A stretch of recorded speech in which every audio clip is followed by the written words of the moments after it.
nosotros. Muchachos, este es un tiempo de desafío, es un tiempo en donde la fe es altamente probada, en donde la fe es cuestionada, en donde la fe muchas veces decae.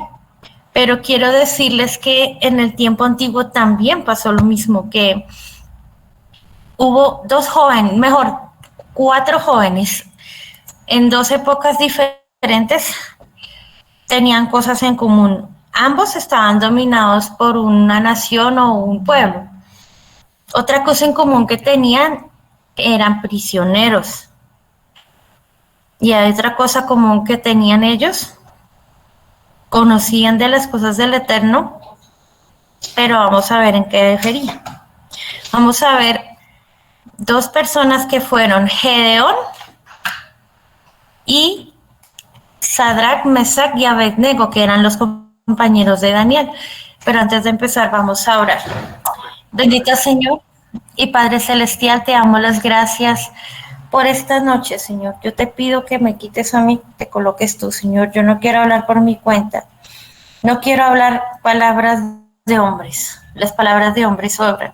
Que tu Ruaj HaKodesh, tu Espíritu Santo, se mueva en medio de esta enseñanza, que también tocó mi corazón, Señor, porque yo misma he sido confrontada con mi propia fe y muchas veces he decaído, tengo que decirlo con sinceridad, pero tú eres un poderoso Señor que levanta y anima nuestra vida. Bueno, entonces voy a compartirles pantalla, pero solo para los versículos, para ganar tiempo y no buscarlos todos, sino para que tengamos la facilidad. Entonces, ¿están viendo la pantalla, mis hermanos? Sí, señora. Gracias. Bueno, entonces, vamos a empezar. Resulta que vamos a hablar de Gedeón, el joven que superó el temor. Entonces, vamos a ver cuál era la situación en el tiempo de Gedeón. Entonces vamos a ir al libro de Jueces, capítulo 6. Primero al libro de Jueces, capítulo 2, perdón, es que no sé qué me deja de volver ya. Dice, Jueces 2, versículo 11 y 12, lo pueden leer en su pantalla para ganar tiempo. Dice, después de los hijos de Israel hicieron lo malo ante los ojos de Yahweh y sirvieron a los Baales. Dejaron a Yahweh, el Elohim de sus padres, que los había sacado de la tierra de Egipto, y se fueron tras otros dioses, los dioses de los pueblos que estaban en sus alrededores, a los cuales adoraron y provocaron la ira a Yahweh. Ellos asimilaron la cultura de los madianitas, por lo cual se puso en contra de Israel a los madianitas y los amalecitas. Bueno, entonces, como estamos viendo aquí, el pueblo de Israel, ¿qué pasaba con el pueblo de Israel? Josué, que fue su líder cuando que sucedió a Moisés, a Moshe, murió, ¿cierto? Y entonces, ¿qué pasaba con el pueblo? Como Josué murió, se apartó del Señor, apostataron de él. ¿Qué es apostatar? Apostatar es ir detrás de otros dioses o de otras cosas que no son del Eterno, que ocupan el lugar del Eterno. Entonces, ¿qué estamos viendo en este tiempo? Lo mismo. Dice la palabra que fueron dominados. Señor. Perdón, gracias. Ya, ahora sí. Gracias. Perdón. Entonces, ¿qué dice el Señor? ¿Qué decía en el tiempo de los jueces? ¿Qué pasó? Como el pueblo se apartó del Señor, lo que pasó fue lo siguiente. El Señor permitió que los pueblos de los cuales el Señor había dicho que no se podían mezclar con ellos, los tomaran cautivos, prisioneros, y los afligieran. Entonces, ¿por qué pasó esto? Porque el pueblo comenzó a asimilar la cultura de los madianitas y de los amalecitas. ¿Cómo lo asimilaron? Empezaron a dejarse influenciar por sus doctrinas erróneas, por su idolatría y terminaron adorando a los Baales. ¿Y qué está pasando en este tiempo? Exactamente igual. La gente se está desviando a adorar otras cosas, otras filosofías, escuchando doctrinas erradas. Entonces el siguiente versículo es 1 Timoteo 4:1, lo tienen ahí en su pantalla. Pero el Espíritu dice claramente que en los postreros tiempos algunos apostatarán de la fe, escuchando a espíritus engañadores y a doctrinas de quién? De demonios. Miren lo interesante. Los tiempos de Gedeón eran iguales. El pueblo se desvió tras espíritus engañadores e idolatría. Entonces, ¿qué nos dice el Señor en esta noche? Nosotros también estamos enfrentando algo similar. ¿Por qué? Porque la juventud está siendo desviada de los principios del Señor. También el Señor nos dice que como el Señor permitió esa aflicción al pueblo por parte de los madianitas, ¿por qué? Porque el pueblo no se arrepentía, porque el pueblo no se arrepentía ni buscaba al Señor hasta que ya se sentían oprimidos, era que empezaran a buscar del Señor y a nosotros nos pasa exactamente lo mismo. Cuando nos empiezan a presionar, cuando nos empieza a ir mal, y los chicos también, no lo neguemos, ahí sí empezamos a buscar del Eterno. Entonces, cada vez que el pueblo se apartaba era esclavizado. Y entonces seguimos aquí en Jueces capítulo 2, versículos 15 y 16. Por donde quiera que salía la mano de Yahweh estaba contra ellos para mal, como Yahweh había dicho, y como Yahweh se lo había jurado, y tuvieron, ¿qué? Gran aflicción. Pero miren el amor y la misericordia del Eterno tan grande. ¿Qué hacía el Señor cuando ellos se clamaban y se sentían afligidos? Yahweh levantó jueces que los librasen de la mano de los que los despojaban. Tal era la presión de los madianitas que los dejaban sin comer y les destruían sus cosechas. Miren tan fuerte que era la opresión en ese tiempo que no podían ni siquiera comer. Pero sin embargo, aquí hay algo más. ¿Por qué pasaba esto? Porque ahora en nuestros tiempos nuestra lucha es con el mundo. Nuestra lucha, jóvenes, es con lo que el mundo nos ofrece. Tantas cosas banales, tantas cosas relativas. ¿Qué nos dicen, muchachos? No, usted puede hacer lo que quiera, no. La religión tuya es la que tú quieras y no importa. Pero resulta que cuando conocemos del Señor no es así. Porque el Señor dice que Él es lo primero. Y si nos apartamos de Él, pues tenemos consecuencias, ¿cierto, chicos? Entonces dice la palabra que la mano de Madián prevaleció contra Israel y los hijos de Israel por causa de los madianitas hicieron cuevas en los montes. Aquí hay algo muy importante. ¿Qué pasó con el pueblo? Empezó a sentir temor. Los madianitas y los amalecitas usaban esta arma, pero no tanto temor de miedo, de complejos, porque puede que sí. El temor más grande era, perdón, ya, el problema el temor con eso era que el temor más grande era el temor de haber pecado contra el Señor, ¿sí?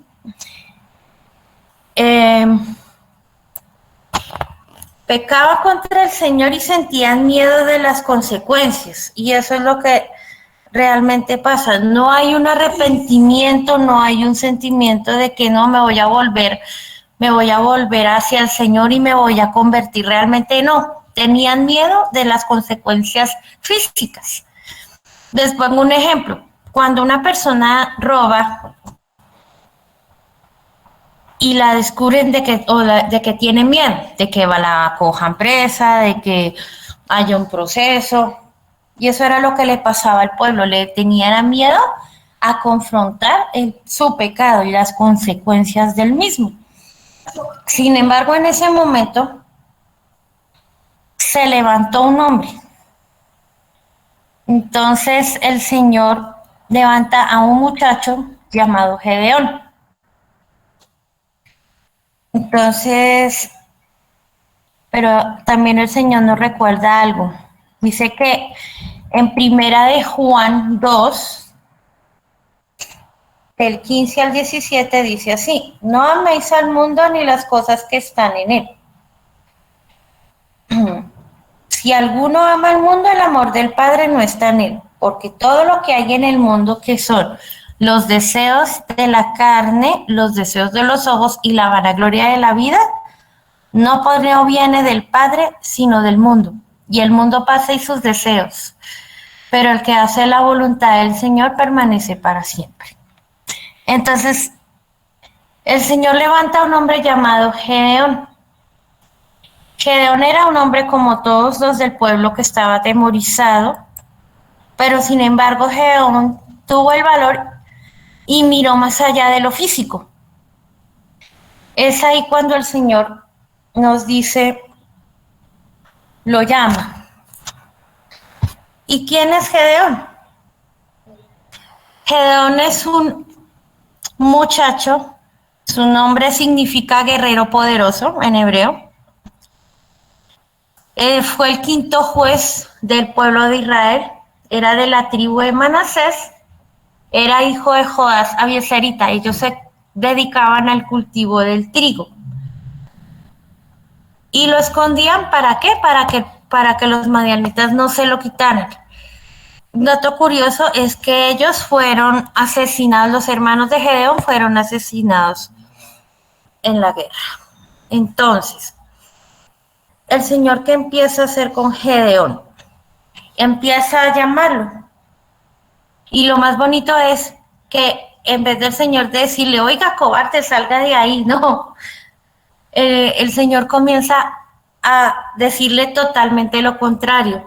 Le dice que es valiente. Y muchachos, a veces nos hace falta una palabra así de aliento, ¿no? Que escuchamos muchas veces, no, usted no puede, usted no sirve, usted no sé qué. Pero el Señor le dice a Gedeón, no, tú eres esforzado y valiente. Jueces 6:12 dice así: y el ángel de Yahweh se les apareció y le dijo, Yahweh está contigo, varón que esforzado y valiente. Pero ¿qué pasa? Como todo no es color de rosa, muchachos y queridos hermanos, Gedeón no creía. Gedeón todavía estaba enfrascado en ese temor, en ese miedo por confrontar el pecado de su pueblo, y comienza a sentirse inferior, comienza a sentirse inseguro, tiene falta de fe, tiene miedo. Y además a nosotros nos pasa algo, que del miedo no dejamos que el Señor actúe y tenemos consecuencias. Entonces dice la palabra en Jueces 6, 15 y 16. Entonces le respondió, Señor mío, ¿con qué salvaré yo a Israel?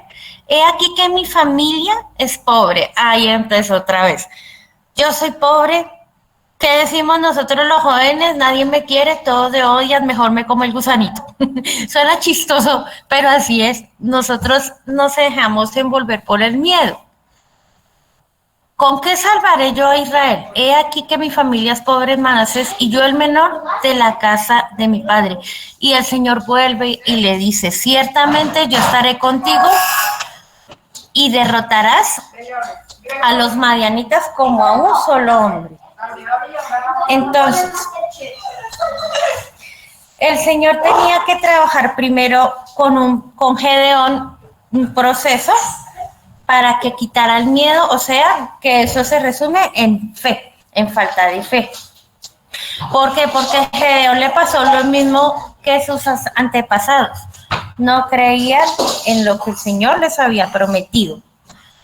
Entonces, Vamos a jueces 6, 2, 2 señor, jueces 6, 14. Y dice el Señor de la siguiente manera: mirándole, Yahweh le dijo, ve con esta tu fuerza y salvarás a Israel de la mano de los marianitas. No te envío yo. Ahí el Señor vuelve y le recuerda, quien lo envía soy yo, tenga miedo.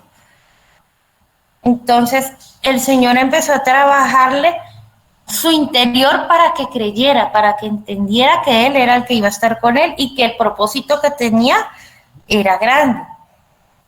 Entonces,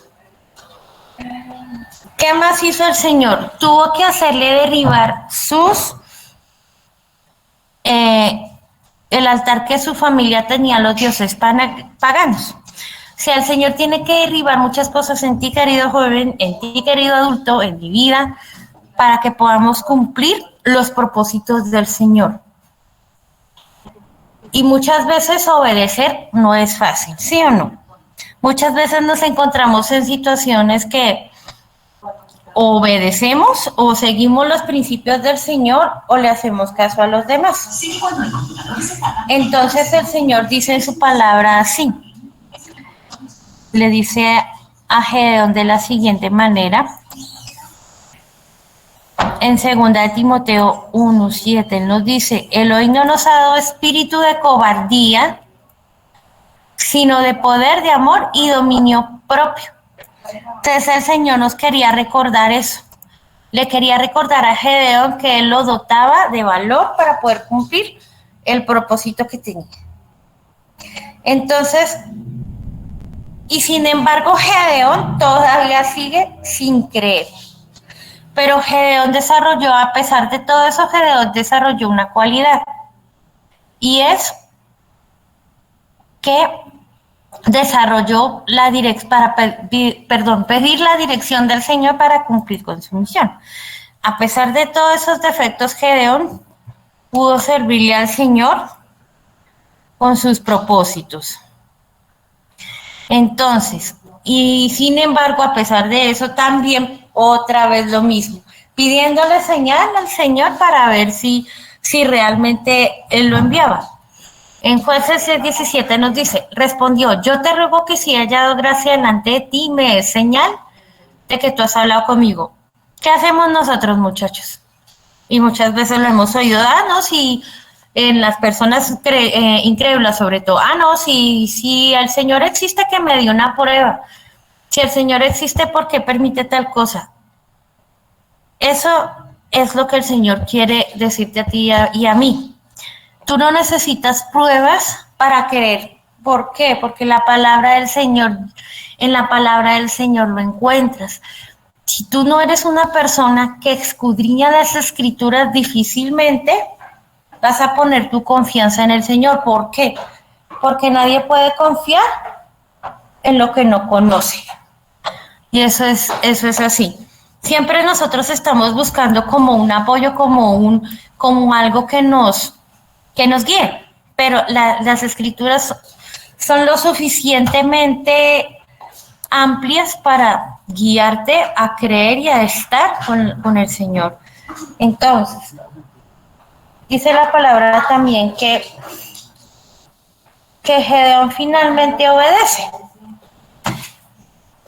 y derriba el altar de su padre, cosa que tuvo que enfrentarse a su propia familia, ¿no? Y muchas veces, querido amigo, joven, hermano, vas a tener que enfrentarte con tu familia por obedecer al Señor, con tu jefe o con la persona que tengas ahí en medio.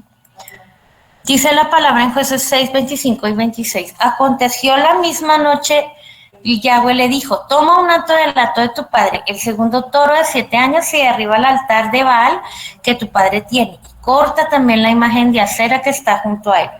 Edifica el altar a Yahweh tu Elohim y en la cumbre de este peñasco en un lugar conveniente y tomando el segundo toro, sacrifícalo en holocausto con la madera de la imagen de acera que has cortado. Entonces Gedeón finalmente se animó a obedecer, le creyó al Señor, dejó de lado sus complejos, sus miedos, especialmente su miedo a enfrentar el pecado del pueblo. Y cuando él obedece y toma esa decisión, se convierte en líder de Israel. Tanto así que su nombre cambió a Jerobaal, que quiere decir el que contiende con Baal. Entonces, es muy interesante. Aquel día Gedeón fue llamado Jerobaal. Esto es, contienda Baal contra él por cuanto derribó su altar. Miren, un joven que tenía miedo, que era amedrentado, el Señor lo sacó y lo levantó para ser un libertador de su pueblo. Entonces, ¿qué pasó con él? También? ¿Qué más nos sucede en esta historia? Adonai libera al pueblo una vez más de los madianitas. ¿Con cuántos hombres? ¿Con 10,000? ¿Con 15,000? ¿Con 20,000? No, únicamente lo libera con 300 hombres y Gedeón. El Señor no necesita multitudes, necesita jóvenes, necesita gente que le crea y esté dispuesta a seguirle a él. Dice Jueces del 7 del 7 al 9. Entonces Yahweh dijo a Gedeón: con estos 300 hombres que lamieron el agua salvaré y entregaré a los madianitas en tus manos, y váyase toda la demás gente, cada uno a su lugar. Entonces aquí vemos que Gedeón se convirtió en un líder excepcional porque se atrevió a tener fe, y a creerle al Señor. Ahora vamos a seguir con el siguiente ejemplo, que son Ananías, Misael y Azarías. Ustedes los conocen muy bien. Si han leído el libro de Daniel, pueden ver que estos jóvenes eran compañeros de él. Pero vamos a ver, ¿qué situación afrontaba Israel durante ese tiempo? También lo mismo. Israel, a causa de su desobediencia, de su idolatría, el Señor profetizó a través de Jeremías que serían cautivos, especialmente la casa de Judá, de el imperio babilónico. Aquí lo vemos en Jeremías capítulo 25 del 9 al 11, y dice la palabra del Señor: he aquí enviaré y tomaré a todas las tribus del norte, dice Yahweh, y a Nabucodonosor, rey de Babilonia, mi siervo, y los traeré contra esta tierra, contra sus moradores y contra estas naciones en derredor.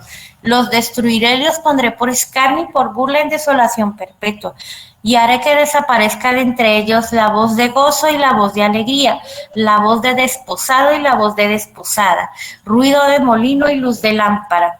Toda esta tierra será puesta en ruinas y en espanto, y servirán a estas naciones al rey de Babilonia por 70 años. ¿Sí ven? Aquí vemos que efectivamente se cumplió. El Señor permitió que fueran cautivos.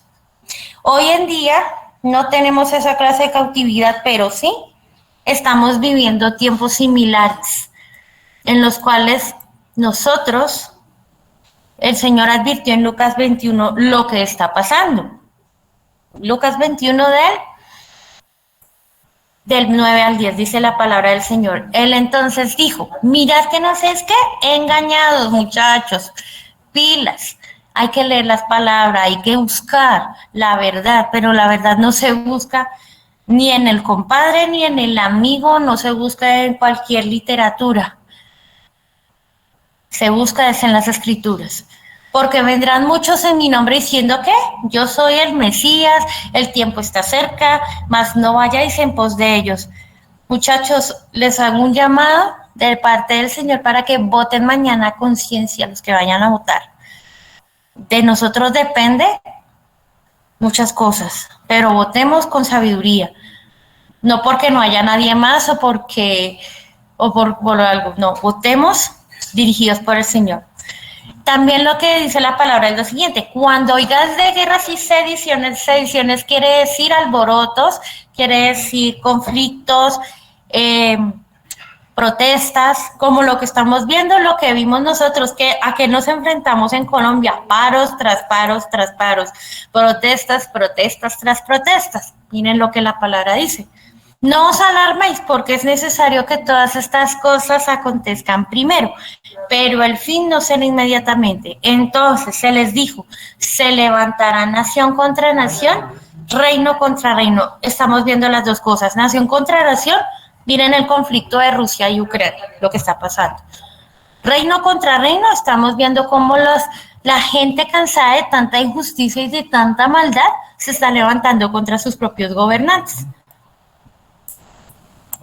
Entonces, sin embargo, en ese tiempo también difícil se levantaron estos 4 jóvenes, pero Daniel lo dejamos quieto porque ya Daniel conocemos. Entonces, ¿quiénes eran ellos? Eran 3 hombres llamados Ananías, Misael y Azarías, que obviamente, ¿a qué se tuvieron que enfrentar ellos? Cuando ellos llegaron a Babilonia, les querían cambiar su identidad, les querían quitar su identidad hebrea. Y eso fue lo que les pasó. Llegaron allá y comenzaron a empezar a adoctrinarlos de la cultura caldea. Y nosotros tenemos que tener cuidado porque a nosotros también se nos está comenzando a adoctrinar jóvenes. ¿Cómo? En las universidades, con filosofías humanas, filosofías que niegan totalmente la existencia del creador. Yo no digo que sea malo estudiar, no. El problema es cuando dejo de lado las cosas del eterno y me dejo envolver por ellas, porque todo tiene que tener un equilibrio. Entonces, el Señor nos advierte eso, que debemos tener cuidado, porque en estos tiempos también es así. Entonces, a estos 3 chicos hasta el nombre se les cambió. A Ananías le pusieron Sadrach, a Misael le pusieron Mesac y a Azarías lo bautizaron con el nombre de Abed-Nego. Todo para tratar de quitarle su identidad hebrea.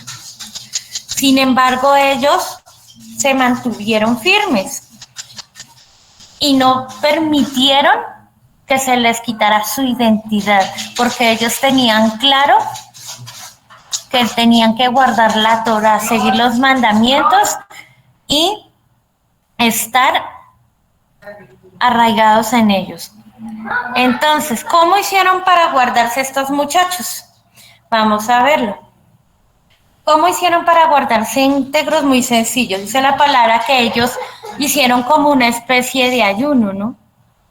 Ellos comieron verduras, legumbres. Entonces, otra cosa que el Señor les advierte acá, muchachos, qué pena que me había saltado. Dice la palabra en Eclesiastés 11:9. Alégrate, joven, en tu juventud, y tome placer tu corazón en los días de tu adolescencia, y anda en los caminos de tu corazón y a la vista de tus ojos, pero sabe que por sobre todas estas cosas te juzgará Yahweh. Entonces, joven, aquí el Señor te está llamando la atención con mucho amor. Entonces, continuamos. Estos jóvenes, para poderse guardar, hicieron una especie de ayuno. Comieron solo legumbres. Y le dijeron, bueno, apenas necesitamos que usted nos colabore y nos ayude, se lleve esa comida inmunda, porque lo que les daban eran comida que era inmunda, animales inmundos comían. Y el Señor, y en sus corazones tuvieron la resolución, de guardarse. Dice Daniel 1 del 3 al 5. Y dijo al rey Aspenaz, jefe de los eunucos, que trajese a los hijos de Israel del linaje real de los príncipes, muchachos, en que no hubiera qué cosa, tacha alguna, de buen parecer, enseñados en toda sabiduría, sabios en ciencia y en buen entendimiento, e idóneos para estar en el palacio del rey, y que se les enseñase las letras y la lengua de los caldeos. Y le señalaba el rey ración para cada día de la provisión de la comida del rey y del vino que bebía, y que se los criase 3 años, para que a fin de ellos se presentasen delante del rey. Entonces, ¿qué pasó? Ellos tuvieron la firme resolución de guardarse, y como resultado, ¿qué pasó?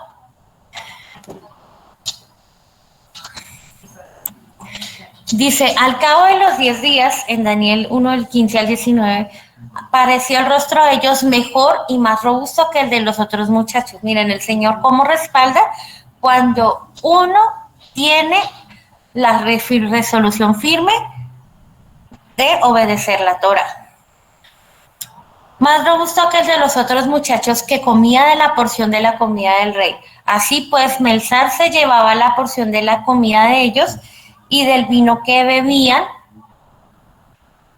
y les daba, ¿qué? Legumbres. Eso es una forma de menguar.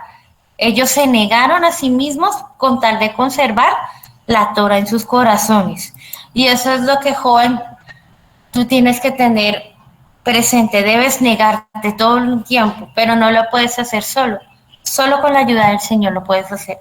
Entonces seguimos en la palabra. A estos 4 muchachos, Adonai que les dio conocimiento e inteligencia en todas las letras y ciencias. Eso quiere decir conocimiento de la Torá. Y Daniel tuvo entendimiento en toda visión y sueños. Pasados los días, al fin de los cuales había dicho el rey que los trajesen, el jefe de los eunucos los trajo delante de Nabucodonosor.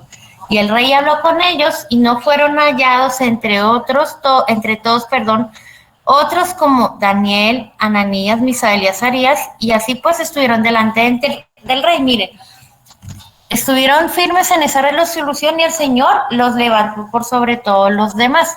Sin embargo, pues la presión no terminó. La presión se comenzó a hacer más fuerte. ¿Por qué razón? Porque Nabucodonosor empezó a construir una estatua y mandó a que todos tenían que adorarla sí o sí. Muchachos, ustedes saben que el tiempo va a llegar, que el antimesías va a llegar y también van a obligar a adorarlo. Es algo muy similar a lo que les pasó a ellos. Entonces Daniel 3, 4 al 7 dice así: y el pregonero anunciaba en alta voz: mándese a vosotros, oh pueblos, naciones y lenguas, que al oír el son de la bocina, la flauta, del tamboril, del arpa, del salterio, de la zampoña y de todo instrumento de música, os postréis y adoréis la estatua de oro que el rey había levantado. Y cualquiera que no se postre y adore inmediatamente será echado dentro de un horno de fuego ardiendo. Miren esa sentencia tan terrible. Si no adoraban la estatua, los mandaban al horno. Y joven, muchas veces te vas a sentir con esa presión, especialmente la presión de grupo. Eso, mijo, pruebe la droga, pruebe esto, que eso no le va a hacer daño. Eso, vaya y acuéstese con su novia, acuéstese con su novio. Ojo, es una presión muy dura la que ustedes jóvenes y nosotros también adultos soportamos a diario, pero tenemos que ser firmes. Entonces, es una presión muy grande, pero tenemos que ser fuertes. ¿Y cómo lo logramos? Dice que la única manera de soportar esa presión es guardando la palabra. Como dice el Salmo 119, del 9 al 11. ¿Con qué limpiará el joven su camino? Con guardar tu palabra. Con todo mi corazón te he buscado, no me dejes desviarme de tus mandamientos. En mi corazón he guardado todos tus dichos para no pecar contra ti. Es muy importante eso, joven. Hay que escudriñar. Mi querido hermano, es muy importante que leas, que guardes la palabra en tu corazón, que no dejes de estudiarla, porque va a llegar el momento que no vamos a poder ni tener una Biblia física ni un celular para poderla leer. Lo único que te va a quedar es lo que está en tu mente y en tu corazón con respecto a las escrituras. Entonces, ellos actuaron ¿cómo? Con valentía. Ellos actuaron con aplomo, con carácter.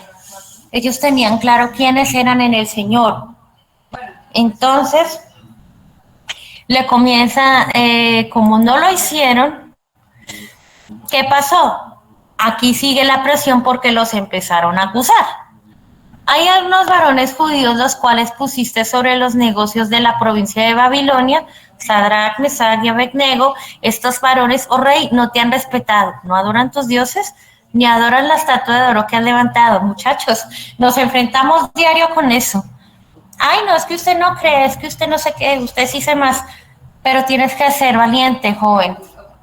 Es tu alma, es tu salvación, también va para nosotros los adultos. Entonces, nuevamente ellos se levantan y dicen, no, aunque el Señor, miren la resolución tan firme de ellos, que ellos decían, si el Señor nos libra bien, si no nos libra también, pero no nos vamos a postrar ante esa estatua. Entonces, he aquí nuestro Adón a quien servimos puede librarnos del horno del fuego ardiendo y de tu mano, oh rey, nos librará. Y miren la fe tan grande. Y si no, sepas, oh rey, que no serviremos a tus dioses, ni tampoco adoraremos a la estatua que has levantado. O sea, se mantuvieron firmes en la Torá. Entonces, ¿qué pasó con el rey?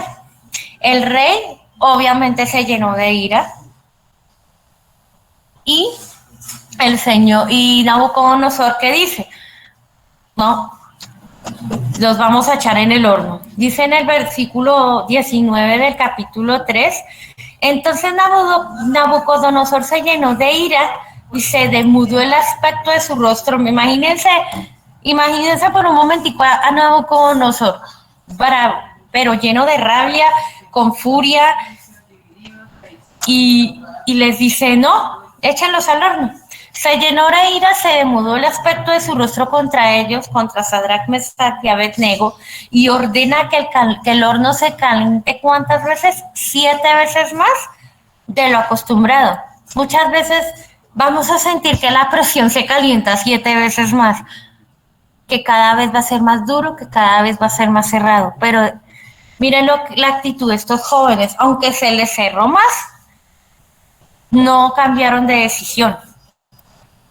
Entonces, ¿qué pasó con ellos? Hay una cosa muy importante aquí. Cuando los echaron a ellos en el horno, estaban como atados. Y eso quiere decir que nosotros tenemos que ser libres de ataduras.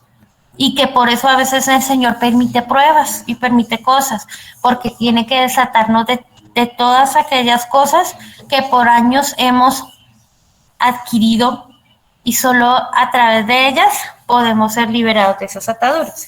Dice Daniel 3:21, entonces estos varones fueron atados con sus mantos, sus calzas y sus turbantes y sus vestidos, y fueron echados dentro del horno de fuego ardiendo. Pero bueno, ¿cómo respaldó el Señor esta decisión de ellos?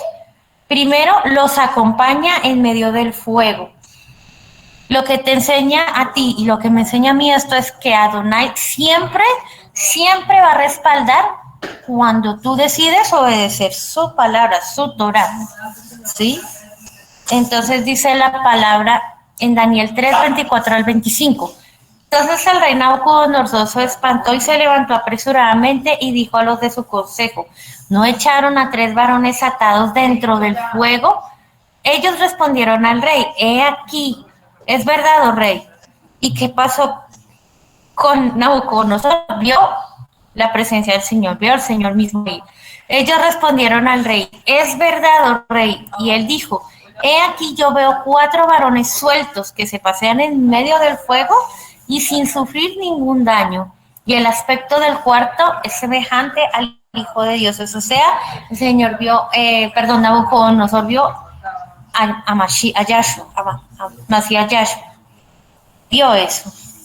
Entonces, con esta manifestación de fe tan grande, pues el Señor no quería quedarse ahí, el Señor los respaldó a ellos. Entonces, y algo más impresionante tenían. Se juntaron los sátrapas y los gobernadores, los capitanes y los consejeros del rey para mirar a estos varones como el fuego no había tenido poder alguno sobre sus cuerpos, ni aun el cabello de sus cabezas se había quemado, sus ropas estaban intactas y ni siquiera olor de fuego tenían. ¿Qué quiere decir eso? Que las circunstancias no nos deben afectar, que las circunstancias con el Señor son vencidas y que en medio de las circunstancias está el Señor, está siempre presente. Entonces, ya para finalizar, mis hermanos, qué pena, dice el Señor que es momento de Perdón, dejo de compartir. Es momento de decidir qué hacer. Si me siento abrumado a veces por las cosas, si mi fe a veces decae, joven, ¿estás dispuesto a arriesgarlo todo por el Señor? ¿Estás dispuesto, como Sadrach, Mesach y Abednego, a renunciar aún a tu propia vida por Él? Si en este momento tú has dicho, no, es que el camino del Señor es difícil, me cuesta, no te preocupes, no vas solo. El Señor siempre está ahí contigo a través del Ruach HaKodesh. Dice la palabra en primera de Juan 2:14, y ese es el mensaje que el Señor quiere darles a todos nosotros. Os escribo a vosotros, padres, porque habéis conocido y el que es desde el principio. Y miren, el Señor también te habla a ti, joven querido. Os escribo a vosotros, jóvenes, porque sois, ¿qué? Fuertes y habéis vencido. Y la palabra del Señor permanece en vosotros y habéis vencido al maligno. Y esto es muy importante, dice el Señor, ninguno tenga en poco tu juventud, dice primero de Timoteo 4:12, ninguno tenga en poco tu juventud, sino sé ejemplo a los creyentes en palabra, conducta, espíritu, fe y pureza. Bueno, ya para finalizar, vamos a cerrar en oración. Señor amado Padre Celestial, yo te pido y te doy gracias, Señor, por esta enseñanza. Te pido por cada joven, por cada hermano, por cada hermana que está aquí, Señor. Si hemos tenido temor de enfrentar nuestro pecado, Señor, te pedimos que nos ayudes a confesarlo, a apartarnos y a tomar en serio las cosas del Señor, a tomar en serio lo que tú has dicho. Señor, a no tenerle miedo a nadie, ni a las circunstancias, ni a lo que se levante. En estos tiempos necesitamos llenarnos de fe, en estos tiempos necesitamos llenarnos de ti, Señor. Danos amor por tu palabra, ayúdanos a escudriñar tus escrituras, ayúdanos a memorizarlas para que podamos entender que solo a través de tu palabra tenemos vida y podemos soportar estos tiempos tan difíciles, Señor, donde hay tanta filosofía, donde hay tanta mentira. Necesitamos tener la verdad en tus manos, Señor. Hoy te damos gracias, Señor, en el santísimo nombre de tu Hijo amado, Yahshua HaMashiach y el Ruach HaKodesh. Amén.